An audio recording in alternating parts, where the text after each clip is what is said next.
घमंडी पूर्व मुख्यमंत्री मनोहर लाल खट्टर को मुर्दाबाद, खट्टर पट्टर, मुर्दाबाद। लेकिन उस व्यक्ति को न्याय दिलवाने की बजाय इस घमंडी राजा ने, इस घमंडी पूर्व मुख्यमंत्री मनोहर लाल खट्टर को, पूरे हरियाणा की पंचायतें आपकी सदा के लिए आभारी रहेंगे।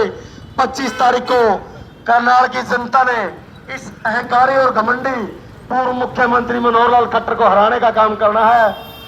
पूरे हरियाणा की पंचायतें आज आपके बीच में हाथ जोड़कर अपील करने के लिए आए हैं कि इस घमंडी और अहंकारी पूर्व मुख्यमंत्री मनोहर लाल खट्टर को करनाल की जनता सबक सिखाने का काम करेंगी। पूरे हरियाणा की पंचायतें सदा के लिए आपके आभारी रहेंगी। आप लोगों से हम हाथ जोड़कर अपील करने के लिए आए हैं।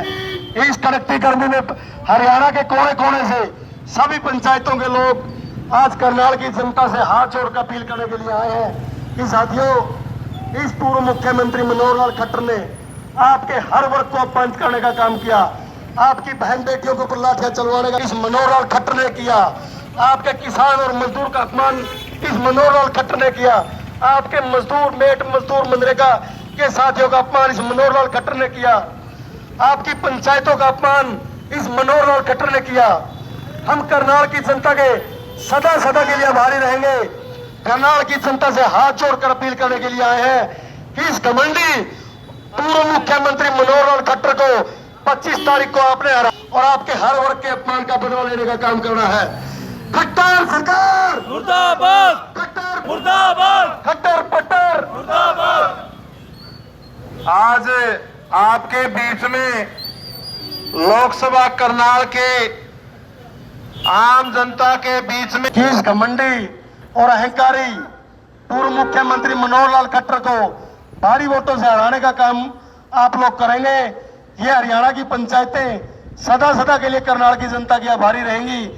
आपकी महिला आशा वर्करों के ऊपर लाठियां चलवाने का काम मनोहर लाल खट्टर ने किया।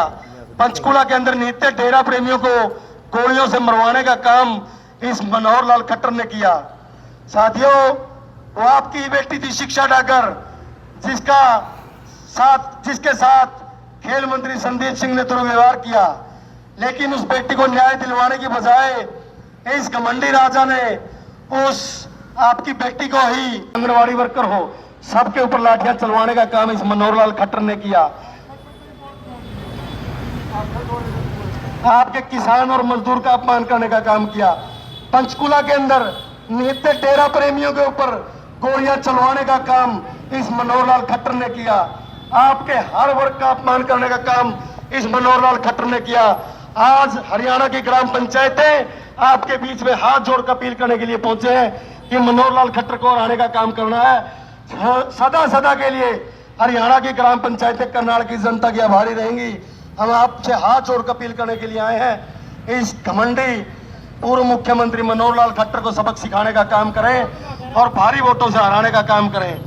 हरियाणा की पंचायतें सदा के लिए करनाल की जनता की आभारी रहेंगी। के बीच में पूरे हरियाणा से ग्राम पंचायतें हाथ जोड़ के अपील करने के लिए आई हैं कि आने वाली 25 तारीख को इस घमंडी मनोहर लाल खट्टर को हराने का काम आप लोगों ने करना है और अपने आम जनता के स्वाभिमान को और इस देश को, संविधान को बचाने का काम करना है। नमस्कार, सिटी तहलका न्यूज देख रहे हैं यहाँ पर मैं हूँ आपके साथ नवीन। और जहां एक तरफ हरियाणा की 10 सीटों पर 25 मई को लोकसभा के चुनाव होने हैं, इसी बीच सरपंच भी लगातार बैठकें और मीटिंग कर हरियाणा की राजनीति को गर्म करते नजर आ रहे हैं। आज फिर करनाल लोकसभा में तमाम जो सरपंच है उनके द्वारा एक रोड शो किया जाता है। इस रोड शो का करने का क्या उद्देश्य है, क्योंकि कई दिन जो है लगातार हम देख रहे हैं कि सरपंचों के जो मुद्दे हैं वो लगातार उठा रहे हैं और 2 से 3 दिन अभी चुनाव के शेष हैं। बातचीत करेंगे सरपंच एसोसिएशन के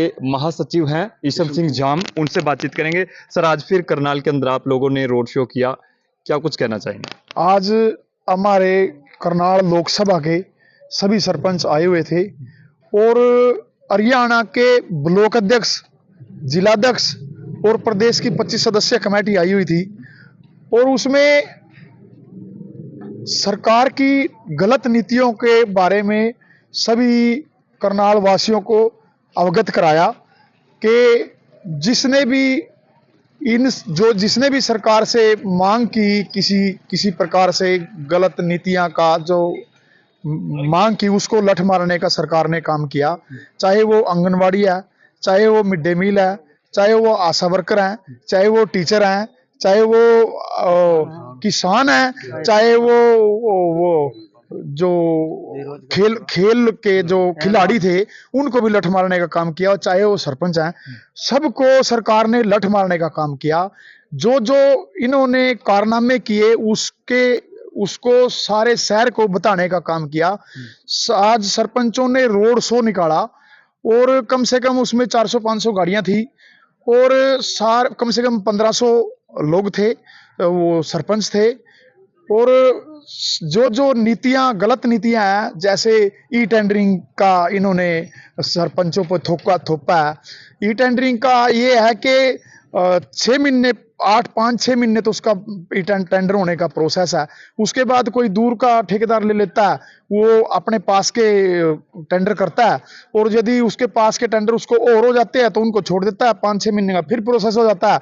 ये ऐसा प्रोसेस होते होते 1.5 साल बीत गया, कोई टेंडर नहीं हुआ है। गांव की जो गति है वो काम की बिल्कुल इतनी धीमी हो गई है कि धीमी गति का समाचार सुनाने लगी है। तो आज हालात प्रदेश के इतने बदतर हो गए हैं कि सरपंच गांव का विकास नहीं कर पा रहे। इन्होंने अपनी नीतियां थोपी हैं, धक्का किया है। अहंकारी राजा है हमारे प्रदेश का, और अहंकार इतना है कि 7वें आसमान पे अहंकार है। और अहंकार के कारण आज इतनी बड़ी हार ये निश्चित हो गई है कि इतनी बड़ी हार आज तय हो गई है कि आज हार की पोजीशन में बहुत कई लाखों से बुद्धि राजा जीतेंगे और कट्टर हारेंगे। रोड शो कहां से कहां तक निकाला? रोड शो वो गोल्डन मूवमेंट में हम इकट्ठे हुए थे। गोल्डन मूवमेंट से 12 सेक्टर से हम अंबेडकर चौक से rest house, PWD rest house, वहां से जो रेलवे रोड से घंटाघर से रणधीर रोड पे होते हुए वो जो है सरकारी हॉस्पिटल से मॉडल टाउन को होते हुए, और वहीं उसमें कुंजपरा रोड से होते हुए उसमें वही गोल्डन मूवमेंट में जाके रुके हैं। साहब, एक सवाल आपसे रहेगा। बीजेपी के तमाम जो बड़े लीडर हैं वो लगातार अब हरियाणा में उनकी एंट्री हो रही है। अमित शाह जी करनाल पहुंचे, क्या लगता है हरियाणा में कुछ बदलाव होगा बड़े नेताओं के आने से? बिल्कुल बदलाव होगा। जैसे हमारे माननीय विधायक जी हैं मामूराम गोंदर धर्मपाल जी, तो उनके आने से बहुत बड़ा बदलाव हमारे नीलोखड़ी से होगा। तो आने वाले टाइम में देखना आप, जो बीजेपी के भी हैं वो सब कांग्रेस में आने वाले हैं। अच्छा जी, नहीं, जो बड़े जो लीडर आ रहे हैं बीजेपी के, अमित शाह जी की बात करें और साथ के साथ JP नड्डा जी आ रहे हैं, वो भी हरियाणा भी उनकी एंट्री हो चुकी है। आदित्यनाथ जी हैं, उनकी एंट्री हो चुकी है। क्या लगता है कुछ हरियाणा में कुछ फर्क पड़ने वाला है बड़े नेताओं के आने से? देखो, जब खट्टर साहब ने इनकी टिकट इशू हुई थी यहाँ से, तो उन्होंने कहा था अभी स्वाद नहीं आ रहा यहाँ करनाल से इलेक्शन लड़ने का। तो अब स्वाद आ रहा है ना, ये तो देख रहे हो आप, बड़े बड़े लीडर करनाल में आ रहे हैं, तो स्वाद तो आ रहा है ना पूरा। चलिए आप बताओ जी, आप बताओ सरपंच साहब, क्या मुद्दे इस चुनाव में मुद्दे कौन से रहेंगे?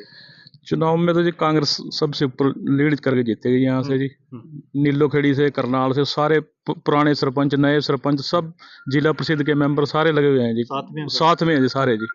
चाहे खट्टर आ जो, चाहे डोनाल्ड ट्रंप आ जो, ये आपकी बार दिवांशु बुद्धि राजे जीतेगा। अच्छा, ये माहौल बदला लगता है आपको, जनता के बीच में जा रहे हो? बिल्कुल माहौल बदला हुआ है। खट्टर की बहुत बुरी तरह से हार है। चाहे यहाँ प्रधानमंत्री आके प्रचार कर ले, लोगों का मन जब बन चुका है बदलाव का, तो बड़े बड़े नेता आने से किसी का मन नहीं बदला जा सकता। लोगों ने मन बना लिया है अब की बार दिवांशु बुद्धि राजा को बहुत बड़ी जीत दिलाने का।